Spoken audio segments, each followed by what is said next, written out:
স্বচ্ছ তখনও সে ছাদের দরজাটাতেই দাঁড়িয়ে, আলো আবছায় দাঁড়িয়ে দৃষ্টি রেখেছে শুধু সোহার দিকেই। অন্যদিকে সাদাব তখনও স্বচ্ছের বাহুবন্ধনে, সেভাবে তার চোখের উপর হাত দিয়ে রেখেছে স্বচ্ছ। সাদাব বিরক্ত হয়, কিছুটা বিরক্তি নিয়েই বলে, তোর বউর গানও শেষ হয়েছে বহুক্ষণ, এবার তোর চোখ ছাড়, কসম তোর বউর দিকে নজর দিব না ভাই। স্বচ্ছ হাসে, সাদাবের চোখ থেকে হাত সরায়, ছাদের দরজায় হেলান দিয়ে বুকে হাত গুজে বলে, নেক্সট টাইম থেকে ভাবি বলে ডাকবি, মনে থাকবে? সাদাব মুখ ভেঙে বলে, এক দেখাতেই মনে হচ্ছে বউর প্রেমে লাড্ডু হয়ে বসে আছিস। স্বচ্ছ ঠোঁট বাঁকিয়ে বলে, বউকে প্রেমে ফেলতে হবে না, তার প্রস্তুতি নিচ্ছি। কথাটা বলার সাথে সাথেই স্বচ্ছ দেখল সোহা উঠে গিয়ে ছাদের অপর কোণায় দাঁড়িয়েছে। সেখানে সিয়া, তিহান আর সোহার বান্ধবী নিতেও আছে। সোহা সহ গিয়ে বোধহয় খাবারের আয়োজনে হাত মিলালো। স্বচ্ছ সেটুকু দেখে স্থির থাকলো, পর মুহূর্তে আরও একটা যুবক ছেলেকে সেখানে দেখে ভ্রু বাঁকায়। ছেলেটা সোহা যাওয়ার সাথে সাথে সোহার দিকে এই নিয়ে 3 বার তাকিয়েছে। স্বচ্ছ বিরক্তিতে কপাল কুচকাতে সাদাব তার পেটে ধাক্কা দিল, বলল, দোস্ত। স্বচ্ছ অমনোযোগী সুরে বলল, বল। সাদাব বলল, গান তো আরেক মেয়েও গাইছি, সেম সেম, দুজনেই লাল জামা, দুজনের চোখও মিলমিল লাগতেছে। আবির বলল, সেম গলা না? সাদাব বলল, কি আশ্চর্য, জমজ নাকি দুজনে, গলা সেম কেন থাকবে বল? আবির বলল, কনফিউজড করতে চাইছে না তো আমাদের? আবির ফের আবার বলে, কিভাবে করবে, দেখেছে নাকি আমাদের? অবশ্য দেখবে কিভাবে, এদিকটায় তো অন্ধকার দোস্ত। হ্যাঁ, স্বচ্ছরা যে দিকটায় দাঁড়িয়ে আছে সেদিকটায় অন্ধকার। এই যে 3 জন এতটা সময় ধরে এখানে দাঁড়িয়ে আছে কারোরই চোখে পড়েনি, কারণ হয়তোবা সবাই তখন হই হুল্লোড়ে মত্ত বলে, নয়তো অন্ধকার বলে। স্বচ্ছ ছোট শ্বাস ফেলে, এত কথার ভিড়ে এতক্ষণে গিয়ে বুকে হাত গুজে বলে, জানি না, তবে আগেরটাই আমার বউ, এটা জানি। সাদাব সন্দেহী গলায় বলে, মানে আগেরটাই আমাদের ভাবি? স্বচ্ছ বলে, মন বলছে আগের গলাটাই সুহাসিনীর। আবির হাসি এবারে, যে কারণে সে ছাদে এসেছিল তা ভুলে বন্ধুর বউ খোঁজার আনন্দে আনন্দিত হয়ে দাঁড়িয়ে দাঁড়িয়ে দেখছিল এতক্ষণ সব কিছু। জ্ঞানীর মতো করে বলল, আমারও মন বলছে তোর বউ ওটাই হবে, কারণ তোকে ঘড়ি গিফট করার সময় কালো গোলাপও দিয়েছিল। আবার সেদিন ওই কালো গোলাপ গাছটা সেদিন এনারই বলেছিল। সাদা বন্ধুর পিঠে চাপড় মারে, বলে, গুড, কত লজিক্যালি কথা বলিস বন্ধু। এবার চল, তোর ছুটির কি ঘটনা তা জেনে আয়। আবির হঠাৎ মনে পড়েছে এমন ভঙ্গিতে বলে উঠল, তোদের চক্করে ভুলেই বসেছিলাম। কথাটুকু বলে এগিয়ে গেল সে। যেখানটায় সবাই গোল হয়ে বসে গান শুনছে ঠিক সেখানে গিয়ে দাঁড়ালো। মাঝখানে বসে থাকা মেয়েটা রাহা গান ধরেছে, একদম সোহার মতো গলা মেয়েটার। আবির তার মধ্যে গিয়ে বলে ওঠে, ছুটি, এই বেয়াদব। গানে গানে মেতেছিল ছুটি, হাতে তালিও দিচ্ছিল, কিন্তু হঠাৎ আবিরের পুরুষালী গলায় ভরকালো সে। শুধু সেই নয়, উপস্থিতি সবগুলো মেয়েই ভরকে গেল। অবাক হয়ে চাইল আবিরের দিকে। আবির এবারে মাথা চুলকালো, ভদ্র ভঙ্গিতে বলল, আপনারা কন্টিনিউ করেন আপু, আমার একটু ছুটির সাথে কথা আছে, তাই। এই ছুটি, উঠে আয়। ছুটি স্প্রিংয়ে নেয় উঠে দাঁড়ালো, গদগদ হয়ে আবিরের সামনে দাঁড়িয়ে উৎসাহ নিয়ে উৎফুল্ল সুরে শুধালো, কি বলবেন আবির ভাই? আবির এত উৎসাহের পাত্তা না দিয়ে মোবাইল বের করলো, হাতের ছবি দেখিয়ে তির্যক সুরে বলে ওঠে, এই হাতটা কার, যার হাতটা তোর হাত ধরে আছে? এত প্রেম কিসের হাত দুটোতে? ছুটির মুখটি একটু আগে যেমন গদগদ খুশিতে ভরপুর হয়েছিল, এখন ঠিক ততটাই চুপসে গেল, মুখটা কালো হয়ে গেল, কিন্তু পর মুহূর্তে আবার জ্বলে উঠে চঞ্চল সুরে বলে, ছি আবির ভাই, আমার প্রেম শুধু আপনার সাথে, অন্যের হাতের সাথে কেন প্রেম হবে বলুন? বিশ্বাস করুন, আপনি আমাকে ভালোবাসার কথাটা জানার পর থেকে দিন রাত আপনাকেই স্বপ্ন দেখছি আমি, খুশিতে উড়ে বেড়াচ্ছি আমি। এতদিন কেন বললেন না কথাটা আবির ভাই? কতটা কষ্ট পেয়েছি এতকাল। আবির দাঁতে দাঁত চিবিয়ে বলে, তোর কষ্ট তোর কাছেই রাখ, আগে বল এসব কী ধরনের বেয়াদবি? কোন সব? এত রাতে ছাদে এসেছিস কেন? ছুটি সহজ সরল উত্তর, বার্থডে পার্টি সেলিব্রেশন করতে। আবির ভ্রু পাকিয়ে বলে, শুধু বার্থডে পার্টি সেলিব্রেশন করতে? নিচে যে ছেলেটা দাঁড়িয়ে আছে তার জন্য নিশ্চয়ই নিচে যেতি এখন তুই? রাস্তায় দাঁড়িয়ে লুতুপুতু ভঙ্গিতে ছেলেটা তোকে উইশ করতো? ছুটি বেশ হতাশ সুরে বলল, ছেলেটা আমার বন্ধু সাদ। আবির ভাই, আপনারা তো আমার বন্ধুটাকে মেরে ভর্তা বানিয়ে দিয়েছেন। ব্যাস, আবিরের জন্য এবার রাগটা আরেকটু চাপলো, বলল, বেশ করেছি। তোকে হানি ডাকছিল কেন? ছুটি বিস্ময় নিয়ে বলল, আমাকে? তো কাকে? ছুটি মুহূর্তেই বলে, এই না, নিশ্চয়ই রাহাকে বলেছিল, ও তো রাহাকে পছন্দ করে। আবির ভাই, তুমি ভুল বুঝছো আমায়। রাহাকে? ছুটি আঙ্গুল উঁচিয়ে রাহাকে দেখিয়ে দিয়ে বলে, সোহার বোন, ওই যে গান গাইছে যে, ওরই তো আজ বার্থডে, আমার নয় আবির ভাই। আবির ঠোঁট গোল করে শ্বাস ছাড়ে, নিশ্চিন্ত হয় মুখে বলে, যাক বেঁচে গেছিস, না হলে আজ মার একটাও তোর গালের বাইরে পড়তো না। ছুটি হাসে, আবির ভাই তাকে নিয়ে এতটা ভাবছে বা তার জন্য এতটা জেলাস, এটা ভেবেই গদগদ ভঙ্গিতে বলে, এতটা ভালোবাসেন আবির ভাই? আগে তো কখনো টেরই পায়নি, এত জেলাস আপনি। আবির যেতে যেতে বলে, জেলাস? তাও তোকে নিয়ে? মোটেও না। স্বচ্ছ মিনিট 2 হচ্ছে সোহার সামনে এসে দাঁড়িয়েছে, বুকে হাত গুজে মেয়েটাকে দেখে যাচ্ছে। সাথে রেগে উঠছে, কারণ সোহা ওই অপরিচিত ছেলেটার সাথে কাজ করছে, আর সে ছেলেটা ড্যাব ড্যাব করে তার বউ দেখছে। বিষয়টা স্বচ্ছর ভাল লাগলো না। ইচ্ছে হলো মেয়েরে গাল ফাটিয়ে দিক, অথচ স্বচ্ছ সুযোগই পাচ্ছে না। অবশেষে যখন ছেলেটা খাবার হাতে ছাদের অপর পাশে গেল আর সোহাকে একা পাওয়া গেল, তখনই স্বচ্ছ সামনে এসে দাঁড়ালো। সোহা বিরক্ত হলো যেন, ঝাঁঝালো গলায় বলে উঠল, কি আশ্চর্য, চোখে দেখছেন না? পথ আটকাচ্ছেন কেন ভাই? স্বচ্ছ ঠোঁট চাপে।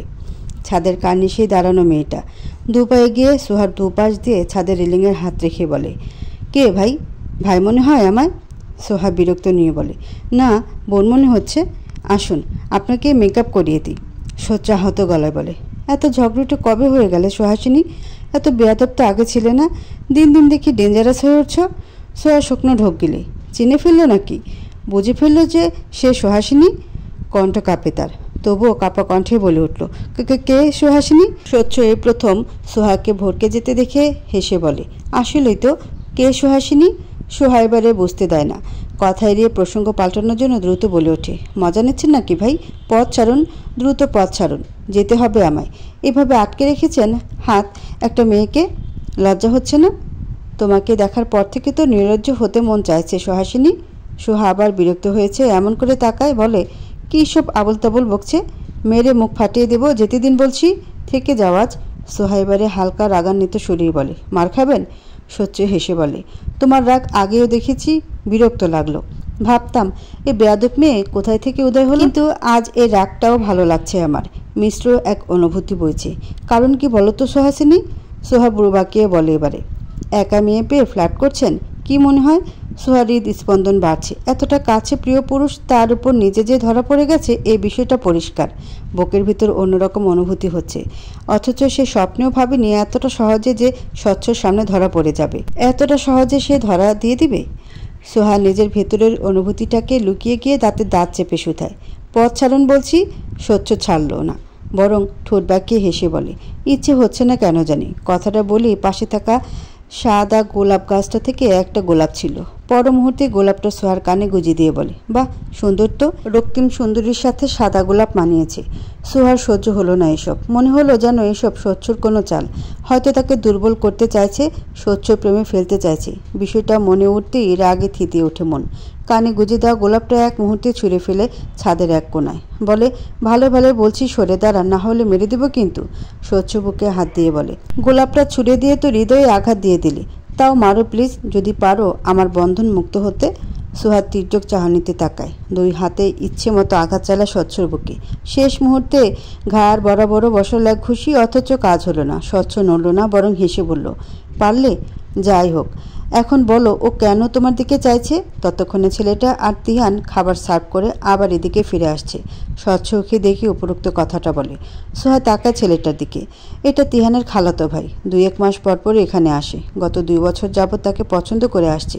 পরিচয়টা অবশ্য তিহানকে পড়ানোর সূত্রই, অথচ এই ছেলেটা সে নীরবে সোহাকে 2-2টা বছর পছন্দ করে আসছে, তার সোহাবাদে আর কাউকে জানায়নি, সোহাও জানায়নি। ভদ্রভাবে বিষয়টা এড়িয়ে গিয়ে কথা বলে, অথচ এই বিষয়টা তো স্বচ্ছর চোখে প্রথমেই ধরা পড়েছে। তা ভেবে সোহা বলে, ওর যাতে ইচ্ছে হচ্ছে ও চাইছে। আমি কিভাবে জানবো? আমি কি মাইন্ড রিডার? কথাগুলো সোহা রেগেই বলে। স্বচ্ছর কেন জানি মনে হলো সোহা ছেলেটাকে প্রশ্রয় দিল। ওর তো জানার কথা ছেলেটা ওকে পছন্দ করে কিনা, কিভাবে দেখে ছেলেটা, তবুও কথা বলে কেন? স্বচ্ছ রাগ নিয়েই বলে, এত রাগ কেন? ততক্ষণে ছেলেটা এসে দাঁড়িয়েছে তাদের পাশে। স্বচ্ছ আর সোহাকে এভাবে দেখে স্বচ্ছর পিঠে চাপড় দিল, বলল, হে ব্রো, তুমি ওকে এভাবে চিপকে রেখেছো কেন? অসুবিধা হচ্ছে তোর? স্বচ্ছর এই পর্যায়ে দ্বিগুণ রাগ লাগলো। পিছু ফিরে ছেলেটার গালে সজোরে এক থাপ্পড় বসালো সে। পর মুহূর্তেই গালে আঙ্গুল বুলিয়ে হেসে হেসে বলল, আমার বউয়ের সুবিধা অসুবিধা সম্বন্ধে আমি ভালো জানবো নাকি তুমি ভালো জানবে ব্রো? যাও, বউর সাথে একটু প্রেম করতে দাও প্লিজ। আর হ্যাঁ, এটা ডিস্টার্ব করার জন্য নয়, ডোন্ট মাইন্ড। ছেলেটার চোখ গোল গোল করে তাকায়। বউ? সোহা যে বিবাহিত তাই তো সে জানে না। স্বচ্ছ যেন ছেলেটার দৃষ্টি বুঝতে পারে, ভ্রু বাঁকিয়ে বলে, কি বিশ্বাস হচ্ছে না? কথাটা বলে পর মুহূর্তে সোহাকে কোলে তুলল সে। আচমকা এহেন কাণ্ডে সোহার চোখ গোল গোল হয়ে এলো। কি কাণ্ড শুরু করেছে ছেলে, ছি! সোহা হাত পা ছাড়াতেই স্বচ্ছ হাসে। যেতে যেতে ছেলেটার কানে কানে বলে, বউ রাগ করেছে তো তাই। বাই দ্য ওয়ে, তোমার বিশ্বাস হলো তো ব্রো? ও কিন্তু আমার সত্যিই একমাত্র বউ। স্বচ্ছ সোহাকে কোলে করে যখন ছাদ পার হলো ঠিক তখনই হাসতে হাসতে সাদা পেল। ছেলেটার কাঁধে হাত রেখে বলে, কি ব্রো, চোখ গোল গোল করে কি দেখছো ব্রো? ওটা আমাদের স্বচ্ছর বউ, তোমার ভাবি। ছেলেটা ভ্যাবাচাকা সুরে বলে, ভাবি? সিরিয়াসলি? সোহাকে কোলে তুলে স্বচ্ছ যখন ছাদ পেরিয়ে সিঁড়ি দুটো ধাপ নেমে এলো ঠিক তখনই নাকে প্রচণ্ড আঘাতের টের পেল। বুঝতে পারলো যে সোহা সজোরে ঘুষি বসিয়েছে তার নাকে, যার দরুন এক হাতে সোহাকে ধরে অন্য হাত নাকে রাখলো স্বচ্ছ। সোহা তখন সুযোগ পেয়েই নেমে দাঁড়ায়, ঝাঁঝালো সুরে বলে, এসব কোন ধরনের অসভ্যতা? আমি আপনাকে অনুমতি দিয়েছি কোলে তোলার? সবার সামনে দিয়ে এভাবে অভদ্রের মতো কোলে তুললেন কেন? স্বচ্ছ নাকে চিনচিনে ব্যথা নাক চেপে ধরেছিল সে অবস্থাতে বলল, ওই ছেলেটাকে দেখানোর জন্য। কে এসে? কেন তোমার দিকে ওভাবে তাকাচ্ছিল? মেরে দেবো কিন্তু।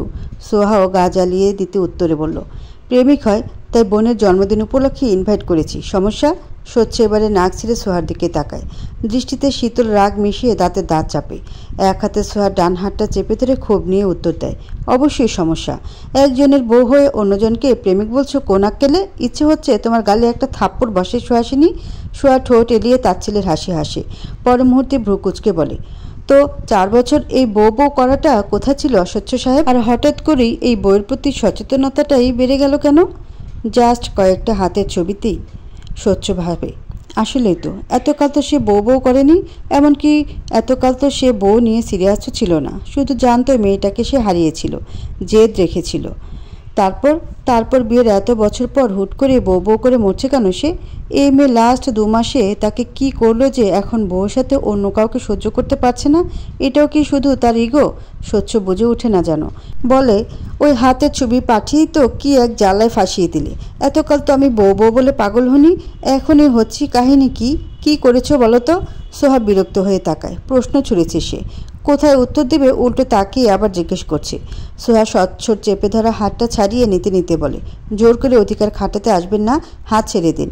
স্বচ্ছ ছেড়ে দিল, বলল, ছেড়ে দিলাম, কিন্তু ওই ছেলের আশেপাশে থাকবে না। যদি আশেপাশে দেখি তাহলে কিন্তু ওই ছেলের হাড় ভেঙে দেব। সোহা তেজ নিয়ে বলে, হাত আমারও আছে, পাল্টা মার আমিও দিতে পারবো যেমনটা এখন দিলাম। এই হ্যাংলা কাঠের জন্য এত টান? কথাটা বলতে বলতেই স্বচ্ছ এবারে নাকে হাত দিয়ে চেক করে। অল্প তরল অনুভূত হতেই বুঝতে পারে বোর খুশিতে কতটা শক্তি। রক্ত বেরিয়ে গেছে। স্বচ্ছ অবিশ্বাস্য দৃষ্টিতে তাকিয়ে বলে, রক্ত? সোজা নাক ফাটিয়ে দিলে সুহাসিনী? এতটা নির্দয় তুমি? স্বামীর প্রতি এইটুকু মায়াও হলো না? সোহা ফের তাচ্ছিল্য করে বলে, সো কল স্বামী শব্দটা ব্যবহার করবেন না অস্বচ্ছ সাহেব, ঘৃণা আসে আমার। স্বচ্ছর মন খারাপ হলো। এতই ঘৃণা? কেন জানি না তার ভালো লাগলো না। বলে, এত ঘৃণা? সোহার রাগ যেন ক্রমশ বাড়ছে। প্রশ্নটা শুনে এমনভাবে রাগ নিয়ে তাকালো যেন সে পারলে স্বচ্ছকে খেয়েই ফেলবে। দাঁতে দাঁত চিবিয়ে বলে, কেন? ঘৃণা জন্মানোর কথা নয়। স্বচ্ছ বইয়ের আগুন ছড়া দৃষ্টি দেখে মিনমিন করে তাকায়। এত কঠিন কঠিন কথা শুনে বুকে হাত রাখে, পর মুহূর্তে মুখ ফুলিয়ে শ্বাস টেনে বাচ্চাদের মতো করে বলে, একটু তো ভালোবেসেও তাকাতে পারো সুহাসিনী। সবসময় এমন রাগ দেখাও যেন মনে হয় তোমার রাগের আগুনে ঝলসে যাচ্ছি। শুধু ঝলসে যাচ্ছেন? আমার তো ইচ্ছে করছে আপনাকে সিঁড়ি থেকে ধাক্কা দিয়ে ফেলে দিতে। স্বচ্ছ, ফেলে দাও, বউর হাতে শহীদ হলেও শান্তি। সোহা রাগ নিয়ে বলে, শহীদ হবেন না, বড় জোর হাত পা ভাঙবে।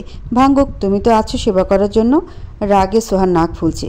স্বচ্ছ রাজে বাজে কথা শুনে ইতিমধ্যে রাগ আকাশে ছুঁয়েছে। এত সব রাগ ফুসতে ফুসতে বলে, সো কল্ড বউদের মতো মনে হয় আমায়? সেবা তো দূর, উল্টো হাড় গুঁড়ো গুঁড়ো করে দেবো আমি। স্বচ্ছ মন খারাপ করে তাকায়, কি নির্দয় তার বউ। আব্বা মা কি করে জেনে বুঝে এই নির্দয় মেয়েটির সাথে তার বিয়ে দিয়েছিল? স্বচ্ছ মন খারাপই গলাতেই বলল, কি নির্দয় তুমি? সব ভাবলেশীনভাবেই বলল, হ্যাঁ নির্দয়। শুনুন, আমি ডিভোর্সের সিদ্ধান্ত নিয়ে নিয়েছি। আপনার কাছে খুব শীঘ্রই আইনি নোটিশ আসবে অস্বচ্ছ সাহেব। স্বচ্ছর দাঁত চিরচির করে রাগে, বলে, নোটিশ আসলেই আমি নেচে নেচে ডিভোর্স দিয়ে দিব নাকি? বলেছেন দেখা হওয়ার পর আর পিছু টাননি। দেখা তো হলেই, আর তো কোনো কারণ থাকার কথা নয়। আশা করি এবার ভালো ভালোই সম্পর্কের ইতিটাও টেনে নেবেন। ও, এই জন্যই চাইছিলে যাতে দেখা না হোক? কারণ দেখা না হলে বিচ্ছেদ হবে না, এই কারণে? সোহা কঠিন চাহনিতে তাকায়, ফের সিঁড়ি মারিয়ে ছাদে উঠতে নিয়ে বলে, আপনার মতো মানুষের সামনে সোহাসিনী হয়ে দাঁড়িয়ে আবারও আপনার সেই দৃশ্য নাটক দেখতে চাইনি, সে কারণেই চাইছিলাম দেখাটা না পান। সোহা যাওয়ার 2 মিনিট পরই আবির আর সাদাব ছুটে এলো স্বচ্ছর কাছে। মোবাইলের আলো জ্বালিয়ে স্বচ্ছর মুখটা ভালোভাবে পর্যবেক্ষণ করতে চোখে এলো স্বচ্ছর নাকের কোণায় লেগে থাকা অল্প রক্ত। সাদাব মুহূর্তেই অবিশ্বাস্য চোখে তাকায়, বিস্ময় নিয়ে বলে ওঠে, প্রথম দিন ওই মেরে নাক ফাটিয়ে দিল, কি সাংঘাতিক রে দোস্ত। স্বচ্ছ ভোতা মুখ নিয়ে তাকালো, নিজের দুঃখে নিজেই মরে যাচ্ছে সে, আর এরা এসেছে কাটা গায়ে নুন ঢালতে। স্বচ্ছ বিরক্ত হয়, রাগ নিয়ে তাকায় ওর দিকে। সাদাব সঙ্গে সঙ্গে বন্ধু রাগ মিশ্রিত দৃষ্টি দেখে বলে, এভাবে তাকাচ্ছিস কেন? স্বচ্ছ দাঁতে দাঁত চিবিয়ে বলে, তোকে মাথা তুলে রাখার জন্য, আয় সামনে আয়। সাদাব নিরাশ হয়, বলে, আমার দোষ কি? মারল তো তোর বউ, তাতে তোর কি? তোর কেন এত মাথা ব্যথা? বউ আমার, নাকও আমার। আবির চাপা হাসে, এতক্ষণে গিয়ে হাসি চেপে রেখে বলে, দোস্ত ভাবছি যে কোনো দিন যদি তোদের মাঝে রোমান্স হয়, মানে তুই তোর বউর কাছে গেলি আর তোর বউ সোজা এভাবে নাক বরাবর ঘুষি মেরে তোর রোমান্সের 12টা বাজালো, কি করবি তখন? স্বচ্ছ কপাল কুঁচকায়, শক্ত গলায় বলে, কিছুই করব না। তোর ওই ছুটিকেও এই ট্রিক্সটা শিখিয়ে দিতে বলবো আমার বউকে, যাতে তোর রোমান্সেরও 12টা বাজাতে পারে। সোহারা পুরো রাতটা না ঘুমিয়ে কাটালো। ব্যস্ত শহরে মাঝে মাঝে আনন্দ খুঁজে নেওয়াটা জরুরি, তা হোক কোনো উপলক্ষে কিংবা বিনা কারণেই। সেই হিসেব তাদের জন্য রাহার জন্মদিন উপলক্ষে এই সময়টা খুব ভালোই কাটলো। তারপর যে যার মতো ফিরে এলো। তিহানদের বিল্ডিংটা স্বচ্ছদের বিল্ডিংয়ের পাশাপাশি হওয়াতে ছাদ দিয়ে লাফ দিয়েই পেরিয়ে গিয়েছে তিহান আর তিহানের সেই কাজিন ছেলেটা। তারপর সিয়াকে ওর বাসায় দিয়ে বাকি 5 জন মেয়ে নিজেদের বাসায় এলো। ফ্রেশ হয়ে যখন আবার 5 জনে বসলো তখন রাহাই প্রথমে বলল, আপু তোর বরটা কি সুন্দর রে, সেদিন বেলকুনিতে বসাতে শীষ বাজালো, ভাবলাম বেয়াদব হবে, কিন্তু আজ তো সামনাসামনি দেখিয়ে ক্রাশড আমি। সোহা রেগে তাকায়, বলে তো। রাত ঠোঁট চেপে হাসে, ফিসফিস সুরে বলে, আপু একটা কথা, তোকে কোলে করে নিয়ে গিয়ে কি করলো রে আপু, চুমুটুমু দিয়েছে নাকি? সোহা মুহূর্তে চোখ গরম করে তাকায়, বলে, এক থাপ্পড়ে গাল লাল করে দিব বেয়াদব, তুই ছোটোর মতো থাক। রাহা মুখ ভোতা করে চুপ করে, কিন্তু এরপরই সোহার অপর বান্ধবী নিতু বলল, ও না হয় ছোট, আমরা তো বড়, আমাদের বল প্লিজ। এত সুন্দর দুলাভাই নিশ্চয়ই সুন্দর কাজই করেছে বল। ছুটির সঙ্গে সঙ্গে উচ্ছ্বাস নিয়ে বলে, আমি তো দুলাভাইকে সামনাসামনি বলে এলাম যে আমি তার উপর ক্রাশ খেয়েছি। অপরজন নেহা বলে, সেম, আমিও তো প্রথম দিন দেখেই মনে মনে মাশাল্লাহ বললাম, যদিও এতদিন বলিনি, কিন্তু আজ বলছি দুলাভাই সত্যিই সুন্দর। সোহার সাথে বিয়ে না হলে আমি লাভ মেরে বিয়ে করে নিতাম। চারপাশে সবগুলো মেয়ের মুখে স্বচ্ছ রূপের প্রশংসা শুনতে শুনতে ভেতরে ভেতরে রেগে ফেটে পড়লেও বাইরেও সোহাকে দেখালো খুব শান্ত। কণ্ঠে চাপা রাগ মিশিয়ে নেহাকে বলল, প্লিজ বিয়েটা করে নে, আমায় তবু মুক্তি দে এই ছেলের থেকে। তুই যদি চাস আমি পরিচয় করিয়ে দিব তোর সাথে, কি বল? দিব পরিচয় করিয়ে? নেহা কাচুমাচু করে বলল, লেগে যাচ্ছিস কেন? মজাই তো করলাম। যেহেতু রাহার আজ জন্মদিন, সেই কারণে সোহা আর রাহা মিলে 7 সকালে তৈরি হয়ে নিল বাসায় যাওয়ার উদ্দেশ্যে। যদিও নিজ শহরে শেষবার গিয়েছে মাস 2 হলো, তবুও সোহার মনে হলো কতগুলো দিন সে দাদা দাদিকে দেখে না, কতগুলো দিন সে মাকে দেখে না। এত দিন পর নিজ শহরে ফেরার আলাদা এক আনন্দ হচ্ছে তার। সোহা তৈরি হয়, রাহাকে বকাঝকা করিয়ে জলদি করে তৈরি হতে বলে, অতঃপর রাহাও তৈরি হয়। তারপর প্রায় দিনের 11:30টার দিকেই তারা ব্যাগ ট্যাগ নিয়ে বাসা ছেড়ে বের হলো। রাস্তায় দাঁড়িয়ে রিকশার জন্য দাঁড়ালো এক কোণে। স্বচ্ছ তখন গোসল সেরেছে, কোমরে শুধু একটা টাওয়াল, চুল দিয়ে টপাটপ পানি পড়ছে তখনও। স্বচ্ছ হেলতে দুলতে গায়ে স্যান্ডো গেঞ্জি চড়িয়ে ভেজা শার্টটা বেলকনিতে মেলে দিতে গিয়েই চোখ পড়ল রাস্তায়। এক কোণে সোহাকে আর ওর বোনকে ব্যাগপত্র নিয়ে দাঁড়িয়ে থাকতে দেখে কলিজায় দিল মোচড়। এত কষ্ট করে বউ খুঁজে পেয়েছে সে, এখন কিনা বউ তাকে না জানিয়ে পালিয়ে যাচ্ছে ব্যাগপত্র নিয়ে। স্বচ্ছ আবার খুঁজবে কোথায় মেয়েকে? স্বচ্ছ রিস্ক নিতে চায় না আর। এই মেয়ে যে ডেঞ্জারাস হতেই পারেই, সে স্বচ্ছ আর জীবনেও এই মেয়েকে খুঁজে পেল না। বিড়বিড় করে বলল, এসব কি? 7 সকালে বউ চলে যাচ্ছে আমার? কী সব শুরু হলো বলতো? সব অত্যাচার আমার উপরই কেন? কথাগুলো বলেই স্বচ্ছ আর ভাবল না। পরনের তোয়ালেটা এক হাতে শক্ত করে চেপে ধরে দৌড় লাগালো দ্রুত। যত দ্রুত পারে তত দ্রুত সিঁড়ি পেরিয়ে নিচে যেতে চাইল। অবশেষে গেল। সাদা স্যান্ডো গেঞ্জি আর তোয়ালে পরনে গিয়ে রাস্তায় দাঁড়ালো সোহাদের সামনে। সোহা প্রথমে ওভাবে না তাকালেও পর মুহূর্তেই স্বচ্ছকে এই অদ্ভুত পোশাকে তোয়ালে ধরে রাস্তায় দাঁড়িয়ে থাকতে দেখে বিরক্ত হয়। ভ্রু উঁচিয়ে বলে, কি সমস্যা? কোথায় চলে যাচ্ছ? সোহা তারা সরে উত্তর করল, যেখানে ইচ্ছে বললেই হলো, যেতে দিব? আমি কিন্তু আবার কষ্ট করে খুঁজতে পারবো না সুহাসিনী। খুঁজতে তো বলিনি আমি। স্বচ্ছ কিছু বলতে নিবে ঠিক তখনই সামনে এলো রাহা। এতক্ষণ দাঁড়িয়ে দাঁড়িয়ে স্বচ্ছকে দেখছিল সে। এখন এগিয়ে এসে হাত বাড়িয়ে গদগদ সুরে বলে উঠল, দুলাভাই, আমি রাহা, আপনার বউয়ের একমাত্র ছোট বোন। কিন্তু এখন মনে হচ্ছে আপনার বউ না হওয়াটা আমার ভুল হয়ে গেছে। রাহা কথাটা মজা করেই বলল, সাথে দাঁত বের করা হাসি। স্বচ্ছ সে হাসিতে হাসি মিলিয়ে বলল, না ছোট বোন, যিনি বউ হয়েছে তিনিই এনাফ। একই রকমের আরেকটা ডেঞ্জারাস মেয়ে বিয়ে করে নিজের কপালের 12টা বাজাতে চায় না। রাহা প্রশ্ন ছুড়ে, ডেঞ্জারাস কেন? কি করলাম বলেন? আপনার এহেন রূপ দেখে একটু চাইলামই তো কেবল। স্বচ্ছ তখন সোহার দিকে তাকায়। সোহা কেন তাকে দেখছে না, কেন তাকাচ্ছে না, হতাশ সুরে বলে, তোমার বোন তো তাকাচ্ছে না। এই দুঃখই কি আমার জন্য এনাফ না বলো? সোহা এবারে তাকায়, টান টান গলায় বলে, নিজেকে যে অবস্থায় এখানে এনেছেন তাতে কি নিজের সৌন্দর্য ছুঁয়ে ছুঁয়ে পড়ছে মনে হচ্ছে যে আপনার দিকে তাকিয়ে থাকবো? অবশ্যই সৌন্দর্য ছুঁয়ে ছুঁয়ে পড়লেও আমি ড্যাব ড্যাব করে চেয়ে থাকতাম না আপনার দিকে। আমার বেলায় চাইবে কেন? ওই তিহানের কাজিন হলে তো এতক্ষণে চোখ বের করে তাকিয়ে থাকতে। সোহা তির্যক সুরে জানায়, হ্যাঁ থাকতাম। অসুবিধা? অবশ্যই অসুবিধা, আপনার তো সব কিছুতেই অসুবিধা। স্বচ্ছ উত্তর করে না এবারে। কিয়ৎক্ষণ চুপ থেকে বউকে না যেতে দেওয়ার পরিকল্পনা করে বলে ওঠে, যেখানে যাও ভাড়া না দিয়ে যেতে দিব না। ভাড়া মাস শেষ হলে এমনিই পেয়ে যাবেন। তাহলে মাস শেষ হলেই যাবে? সোয়া চোখ ছোট ছোট করে তাকায়। ব্যাগ থেকে কয়েকটা নোট বের করে স্বচ্ছর হাতে দিয়ে বলে, ভাড়াটা এখনই দিচ্ছি, এবার পথ ছাড়ুন। স্বচ্ছ না নিয়ে দ্রুতই বলল, আমরা মাসের শুরুতেই ভাড়া নিই না। মাস শেষ হবে, মাস শেষ হওয়া পর্যন্ত বাসায় থাকবো, ভাড়া দেবে, তারপর যাওয়ার অনুমতি মিলবে। সোহা এবার দীর্ঘশ্বাস ফেলে, চোখ ছোট ছোট করে তাকিয়ে বলে, আমরা আপনার থেকে ভাড়া নিইনি, আপনার আব্বার থেকে নিয়েছি। আর আপনার আব্বা এমন কোনো রুলস আমাদের বলেনি। স্বচ্ছ এবারে ভাব নিয়ে বলল, আব্বা তো আর আপডেট মানুষ না, আমি আপডেট ছেলে, নতুন করে রুলস সংযুক্ত করেছি। স্বচ্ছ যখন কথাটা শেষ করলো ঠিক তখনই স্বচ্ছের বাবা শাহরিয়ার সাহেবকে দেখা গেল বাজার হাতে এদিকে আসছে। সোহা যেন বিচার দেওয়ার সুযোগ পেল। মুহূর্তেই শাহরিয়ার সাহেবের সামনে গিয়ে বলল, আঙ্কেল, আপনার পাগল ছেলেকে কিছু বলুন না। শাহরিয়ার সাহেব তাকালেন। ছেলেকে এহেন অবস্থায় রাস্তায় দাঁড়িয়ে থাকতে দেখে চোখ গরম করে বলেন, এসব কি হচ্ছে স্বচ্ছ? তোয়ালে পরে এখানে দাঁড়িয়ে আছো কেন? তুমি ছোট বাচ্চা? স্বচ্ছ দাঁত কেলিয়ে হেসে বলে, না, বড় বাচ্চা আব্বু। শাহরিয়ার সাহেব গম্ভীর গলায় বলেন, তুমি কোনো প্রকারের বাচ্চার মধ্যেই পড়ো না। এবার বলো, বিরক্ত করছো কেন ওদের? স্বচ্ছ কাঁদো কাঁদো দৃষ্টিতে চেয়ে বলে, আব্বু, বউ চলে যাচ্ছে আমার। কত কষ্ট করে খুঁজে পেয়েছি বউকে। তুমিই বলো, আম্মু এভাবে চলে গেলে তোমার কষ্ট হবে না? উনি ফের গম্ভীর গলায় বললেন, কথায় কথায় তোমার আম্মুকে টানবে না। তুমি যা করেছো তা আমি কখনো করিনি। এখন চুপচাপ বাসা যাও, মেয়ে দুটো ঠিকভাবে যেতে দাও। যেতে দিব, পরে কোথায় পাবো? শাহরিয়ার সাহেব ততক্ষণে রিক্সা ডেকেছেন। সোহা আর রাহাকে রিক্সাটায় উঠতে বলে স্বচ্ছর দিকে চেয়ে বলল, সেটা তুমি জানো, কিন্তু এই মুহূর্তে ওদের আর বিরক্ত করতে দেখলে তোমার তোয়ালেটা এই রাস্তার মধ্যে ছুঁড়ে ফেলে ব্যাক সাইডে মার বসাবো ছোটবেলার মতো। কথাটা শুনেই সোহা হেসে ওঠে, তবে কয়েক সেকেন্ডের জন্য। স্বচ্ছ সে হাসিটা দেখিয়ে তোয়ালেটা আরও শক্ত করে চেপে ধরে। ইস, বউর সামনে যদি তার আব্বু তার ইজ্জতটা আর না রাখে তাহলে সে আর মুখ দেখাতে পারবে? স্বচ্ছ রাগ হয়, বাবা কি কথাটা অন্য সময় বলতে পারতো না? সুহাসিনীর সামনেই বলতে হলো। স্বচ্ছ বাবাকে উদ্দেশ্য করে বলে, তোমরা সব কয়জনই ষড়যন্ত্রকারী আব্বু। একদিন এই ষড়যন্ত্রের প্রতিশোধ আমিও নিব, দেখি নিও। নিজের সামনে নিজের বউর জন্য বিয়ের প্রস্তাব আসাটা ঠিক কতখানি অপমানের তা স্বচ্ছ বুঝে উঠল না। শুধু চোখ মুখ লাল করে তাকিয়ে থাকলো ফ্লোরের দিকে। স্বচ্ছর বাবা শাহরিয়ার সাহেব গম্ভীর সুরে জানালেন, কি বলো, সব ঝামেলা শেষ করতে রাজি তো তুমি নাকি? স্বচ্ছ গভীরভাবে তাকায়।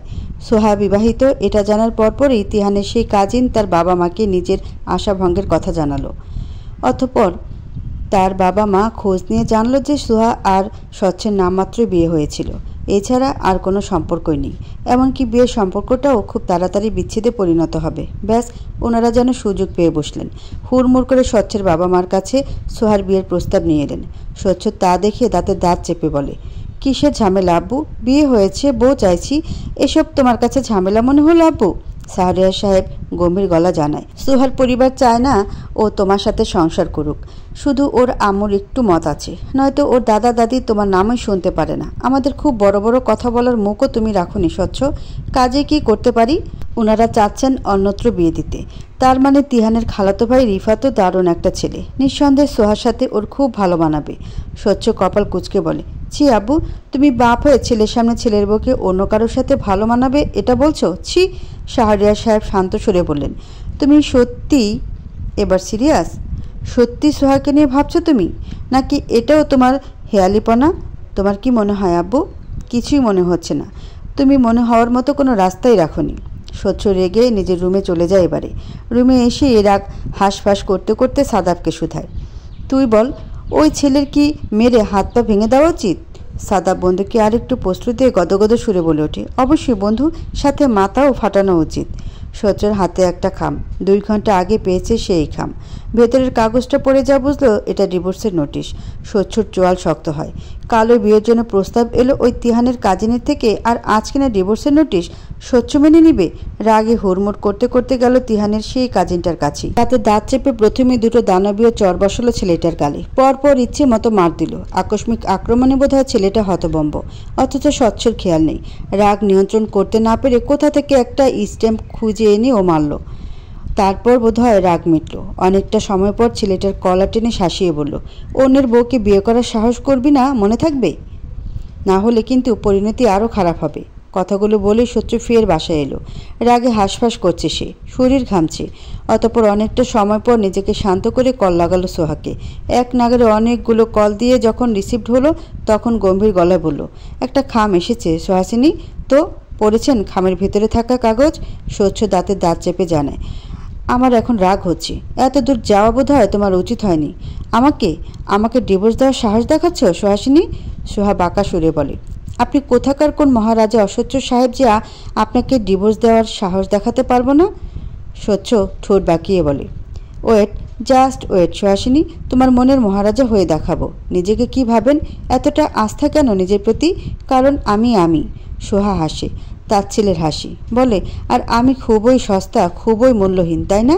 স্বচ্ছ চুপ থাকে। এবারে অনেকটা সময় চুপ থাকে, কপালে স্লাইড করে রাগ নিয়ন্ত্রণের চেষ্টা চালাতে। অতঃপর অনেকটা সময় পর বলে, সস্তা হলে তোমার পিছু পড়তাম না সোহাসিনী। মূল্যহীন হলে তোমার জন্য এক ছেলেকে মেরে আধমরা করে বাসায় ফিরতাম না। সোহা আতঙ্কিত হয়। সেদিন সাদকে যেইভাবে মেরেছে, এরপর এই কথাটা অবিশ্বাস্য নয়। আতঙ্কিত সুরেই বলে ওঠে, কাকে মেরেছেন? কাকে মেরে আধমরা করেছেন স্বচ্ছ? তোমার প্রেমিককে, তিহানের খালাতো ভাইকে। সোহা অবাক হয়ে বলে, কি? সোহার রাগ হয়, এক প্রকার চেঁচিয়ে বলে, এসব কি ধরনের পাগলামো হচ্ছে? এসব কি আমায় দেখানোর জন্য, নাকি নিজের স্বার্থে ফাটল পড়েছে তাই ইগোতে লেগেছে? শুধু শুধু তিহানের খালাতো ভাইকে মেরে হাত পা নাক ফাটানোর মানে কি জানতে পারি, নাকি ঢং করছেন? স্বচ্ছ এবারে ঠোঁট এলিয়ে হাসে, উত্তর দেয়, ঢং যদি হয় তোমার জন্য, তবে ঢংই করলাম না হয়। স্বচ্ছ প্রায় রাত 2টোর পরে শ্বশুরের বাসার সামনে এসে পৌঁছালো। চারদিকে তখন অল্প নীরবতা। স্বচ্ছ এপাশ ওপাশ তাকায়। পর মুহূর্তে ফোন বের করে একজনকে কল দেয়। সে আর কেউ নয়, রাহা। নাম্বারটা স্বচ্ছ ছুটির থেকে নিয়েছে, তাও বহুবার বলার পরে। তারপরে রাহার সাথে একবার কল করে ভাব জমিয়েছি খুব করে। অতএব এই মাঝরাত্রিতে এসে শালিকাকে কল করা। রাহা গদগদ হয়ে বেলকনিতে আসে। দুলাভাইকে দেখে নেচে নেচে নিচে এসে গেটটাও খুলে দেয়। তারপর স্বচ্ছ পা বাড়ায়। যেতে যেতে রাহা বলে, আপু তো ঘুমোময়, দাদা দাদিও ঘুম, আম্মা জেগে আছে শুধু। মানে শাশুড়ি আম্মু? আপনার শাশুড়ি আম্মুই। স্বচ্ছ অসহায় দৃষ্টিতে তাকায়। সুধায় যদি যেতে না দেয় বোর কাছে? রাহা হেসে উঠে বলে, দিবে, আম্মুর এমন কোনো অসুবিধা নেই। আম্মু শুধু চায় আপু যাতে ভালো থাকে। এবার সেটা আপনার সাথে কিংবা অন্য কারোর সঙ্গে। কথাগুলো বলতে বলতেই বাসার দরজায় আসলো দুইজনে, অথচ স্বচ্ছ ঢুকে না। প্রথমে রাহাই গিয়ে মায়ের থেকে অনুমতি নিয়ে এলো, তারপর বলল, আম্মু অনুমতি দিয়েছে, ভেতরে আসুন দুলাভাই। স্বচ্ছ বাসায় পা রাখে। এদিক সেদিক চোরের মতো চোখ বুলিয়ে শুধায়, কোথায় শাশুড়ি আম্মু? রাহা হাসে, উত্তরে বলে, রুমে চলে গেছে। আপনি চাইলে আপু রুমে যেতে পারেন দুলাভাই, দেখুন মানাতে পারেন কিনা। আমি কিন্তু খুব খুশি হব আপনাদের জুটিটা একসাথে থাকলে। স্বচ্ছ পা বাড়ায় ধীর পায়ে। দূর থেকে দেখা যায় সোহার ঘুমন্ত মুখ। স্বচ্ছ আরও আস্তে পা বাড়ায় যেন বইয়ের ঘুম না ভাঙে। এই প্রথম সে এক ঘরে ঘুমন্ত সোহাসিনীর দিকে এগিয়ে যাচ্ছে। সোহা নিশ্চয়ই জেগে গেলে তেতে উঠবে, তার উপর এক গাদা রাগ দেখাবে নিশ্চয়ই। স্বচ্ছ ছোট শ্বাস টানে, খাটের এক কোনায় বসে ড্যাব ড্যাব করে তাকায় সোহার দিকে। মেয়েটা জেগে থাকলে যেমন রাগ দেখায়, এখন ঠিক ততটাই শান্ত, শীতল মনে হচ্ছে, আদরে লাগছে। স্বচ্ছর ইচ্ছে মেয়েটা নরম গালে হাত বোলাতে, অথচ হাত এগোয় না, যদি বউ জেগে যায়। কিন্তু ওই যে মস্তিষ্ক আর মনের মধ্যে যুদ্ধে অবশেষে মনকে মানাতে পারল না। আলতো হাতে যখন সোহার গাল ছলো, ঠিক তখনই সোহা জেগে উঠল। স্বচ্ছ তখন যাচ্ছে তাই কাণ্ড। হবে কি একটু পর? না জানি তার মাথাটাই না ফাটিয়ে দেয় এই মেয়ে। সোহার চোখে মুখে রাগের আভাস, দৃষ্টিতে আগুনে ঝলসে যাওয়ার মতো পূর্বাভাস। সোহার রাগে ফুসফুস করে, তীর্যক ভ্রু করে তাকিয়ে প্রথমে খপ করে স্বচ্ছ সে হাতটাকে চেপে ধরল, যে হাতটা স্বচ্ছ সোহার গালে ছোঁয়ালো। এমনভাবে ধরল যে সোহার হাতের নখগুলো দেবে গেল স্বচ্ছর হাতের তালুতে। সোহার ঠোঁট বাঁকিয়ে বলে, মেয়ে দেখলে ছুতে ইচ্ছে করে না? ঘুমে থাকার সুযোগ নিচ্ছিলেন না অস্বচ্ছ সাহেব? স্বচ্ছ ছোট শ্বাস ফেলে, হাতের দিকে চেয়ে সোহার নখ দাবানো দেখে হালকা হেসে পাল্টা প্রশ্ন করল, তুমিও আমায় ছুঁয়েছ সুহাসিনী, সুযোগ নিচ্ছ? সোহা উঠে বসে, পরনের ওড়না ঠিক করে শক্ত সুরে বলে উঠল মুহূর্তেই, সুযোগ নেওয়ার প্রয়োজন বোধ করছি না আমি। তাহলে ছুঁয়েছ কেন? সোহা দাঁতের দাঁত চেপে তাকায়, বলে মেরে ফেলার জন্য। কথাটা বলে সোহা টনক নড়ল। এতক্ষণ ঘুম থেকে উঠেই স্বচ্ছকে দেখে এসব প্রতিক্রিয়া করেছিল, এখন যেন মস্তিষ্ক কিছু বুঝে উঠল।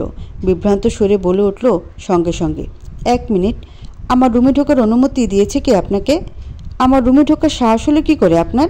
স্বচ্ছ দাঁত কেলিয়ে হাসে, হাতে সোহার নখের চাপগুলো দেখতে দেখতে পর মুহূর্তে সোহার দিকে তাকিয়ে ঠোঁট এলিয়ে ভাব নিয়ে বলে, আমি তো বরাবরই সাহসী সুহাসিনী, সাহসীদের আর নতুন করে সাহস করার কি আছে বলো? এসব বড় বড় কথা আমার সামনে বলবেন না, মেরে দিব, জাস্ট মেরে দাও। সোহা এবারে 2 হাতে চেপে ধরে স্বচ্ছর গালটা, চোখের দৃষ্টিতে যেন আগুন ঝরছে মেয়েটার। সোহা চোখে আগুন ঝরানো দৃষ্টিতে তাকেই স্বচ্ছকে 2 হাতে শক্তি দিয়ে ঠেলে ফেলল। মুহূর্তে বেচারা স্বচ্ছ খাট ছেড়ে পড়ে গেল রুমের ফ্লোরে। কোমরে বোধহয় ব্যথাও পেল। সোহা হাসে, উঠে দাঁড়িয়ে বলে ওঠে, ভাববেন না মেরে দিতে পারবো না। স্বচ্ছ অসহায় দৃষ্টিতে তাকায়, কোমরে হাত রেখে ভ্যাবাচাকা দৃষ্টিতে বলে, নির্দয় রমণী তুমি, মনে দয়া মায়া নেই? ব্যথা পেলাম তো, কোমরটা ভেঙে দিলে সুহাসিনী? সোহা ফোঁসফোঁস করে বলে, মাথাটাই ফাটিয়ে দেওয়া উচিত ছিল নাকি? স্বচ্ছ দাঁত কেলিয়ে বলে, প্লিজ ফাটিয়ে দাও। সোহা মুখ ভেঙ্গায়, বলে, নাটক? মুখ ভেঙিয়ে কথাটা বলার সাথে সাথেই যেন সোহা মস্তিষ্কে খেলে গেল আরও একটা প্রশ্ন। দ্বিতীয়বার টনক নড়ল, মুহূর্তেই শুধালো, 1 মিনিট, এটা আমার বাবার বাসা, ঠিকানা মনে থাকার তো কথা নয় এতদিন, তো ঠিকানা কে দিয়েছে আপনাকে? স্বচ্ছ হাসে, ফ্লোরে গড়াগড়ি খাওয়ার মতো শুয়ে পড়ে বলে ওঠে, ভালোবাসা থাকলে ঠিকানা এমনি এমনি চলে আসে সুহাসিনী। সোহা বিড়বিড় করে রাত ছাড়ে, ঘড়িতে দেখে রাত 2টোর উপরে। বিড়বিড় সুরে বলে ওঠে, রাত 2টোর উপর। স্বচ্ছ শুনে মাথা নিচে ওভাবে হাত রেখে আরাম আয়েশ করে শুয়ে সে বলে, ভালোবাসার কাছে রাত 2টো তো কিছুই নয়। সোহা এবারে চুপ থাকে, কিয়ৎক্ষণ পায়চারি করে ভাবে স্বচ্ছকে কী করা যায়। পর মুহূর্তেই রুম ছেড়ে বেরিয়ে বুঝে সবাই ঘুমোচ্ছে, ঘুম থেকে ডেকে তোলাটাও ভালো দেখায় না। সোহা দীর্ঘশ্বাস ফেলে। বাসায় তাদের রুম 3টেই, দাদা দাদি এক ঘরে, তার আম্মু এক ঘরে, আর সে আর বোন এক ঘরে। কিন্তু এখন তো বিপাক এসে স্বচ্ছকে কোথায় ঘুমোতে দিবে রাতে? সোহা রাগে হাঁসফাঁস করতে করতে পুনরায় রুমে এসে বলে ওঠে, তিহানের কাজিনকে মেরেছেন কেন? ওকে যেভাবে মেরেছেন আপনাকেও যদি সেভাবে মেরে বসিয়ে রাখি ভালো হবে? স্বচ্ছ দাঁত কেলিয়ে উত্তর দেয়, বউর হাতের মায়ের হলে অবশ্যই ভালো হবে, আমি রাজি মার খেতে। সোহা নাক ফোলায়, টান টান সুরে বলে, ওনাকে সরি বলবেন এক্ষুনি। স্বচ্ছ টান টান সুরে এবারে জানায়, বলবো না। দৃঢ় সুরে উত্তর আসে, বলবেন না? বলবো না সুহাসিনী। সোহা জ্বলন্ত চাহনিতে তাকায়, যেন ভস্ম করে দেবে স্বচ্ছকে। বলে, আমি এক্ষুনি তাকে কল করব, হয় আপনি তাকে সরি বলবেন, নয়তো আমি এক্ষুনি তাকে কল করে বলবো আমি বিয়ের প্রস্তাবটা অ্যাকসেপ্ট করে নিয়েছি। স্বচ্ছ রাগ হয় এবারে, নাক লাল হয়ে আসে, উঠে দাঁড়িয়ে সোহার সামনাসামনি দাঁড়িয়ে শোনায়, চুপচাপ ছিলাম এতক্ষণ, ভেবেছিলাম ভালো ভালো কথা বলে বউকে ভাগে আনবো, ভালোবাসবো, কিন্তু না, তুমি তো ভালো কথার মেয়ে নয় সুহাসিনী, তার আমি তোমার শিরা শিরায় মিশে আছি। যখন সহজ ছিলাম তখন ঠকিয়েছিলেন স্বচ্ছ। স্বচ্ছ উত্তর দেয় না, পকেট থেকে সোয়ার পাঠানো নোটিশ বের করে টুকরো টুকরো করে ছিঁড়ে সোয়ার হাতে ধরিয়ে দিয়ে বলে, তোমার so called divorce notice Suhasini, আশা করি দ্বিতীয়বারে সাহস করবে না, ভালো হবে না তাহলে। সোহা জেদ নিয়ে বলে, খারাপটা কি হবে তা আমিও দেখে ছাড়ব। স্বচ্ছ আর উত্তর করল না। এত দূর জার্নির পর শরীর এলিয়ে দিতে বিছানার এক কোণে টান টান হয়ে শুয়ে পড়ল। বালিশে মাথা রেখে যখন চোখ বুঝল ঠিক তখনই সোহা ঝাঁঝালো সুরে বলে উঠল, বিছানায় শুয়েছেন কেন? একটু আগের আচরণ ভুলে গিয়েছেন? আমি কিন্তু মোটেও অবলা নারী নই স্বচ্ছ, প্রতিবাদ করতে জানি। স্বচ্ছ সেভাবে চোখ বন্ধ রেখে ঠোঁট বাঁকিয়ে হাসে, উত্তরে বলে, বোর প্রতিবাদ মানে পিওর ভালোবাসা সুহাসিনী, এইটুকু সহ্য করা যায়। সোহার কথা শুনছে না, রাগে জেদে সোহা ফোঁসফোঁস করল, দাঁতে দাঁত চিবিয়ে বলে, রাগ হচ্ছে? স্বচ্ছ তাকায়, মেয়েটার মুখ চাহনিতে সত্যি রাগ ঝরে ঝরে পড়ছে, নাক ফুলে উঠছে, ঠোঁটে ঠোঁট চেপে রাখা। স্বচ্ছর কাছে এই দৃশ্যটাও অসম্ভব সুন্দর দৃশ্য মনে হলো। মেয়েটাকে রাখতে দেখলেও তার সুন্দর লাগছে, বুক চিনচিন করছে ভালো লাগার আবেশে। স্বচ্ছ বুঝে ওঠে না, প্রথমে যখন সোহাগকে রাখতে দেখেছিল তখন তো তার এতটা ভালো লাগেনি, বরং মেয়েটাকে বেয়াদব মেয়ে হিসেবেই ধরে নিয়েছিল। তাহলে এখন নিজের বউ বলে জানে বলে?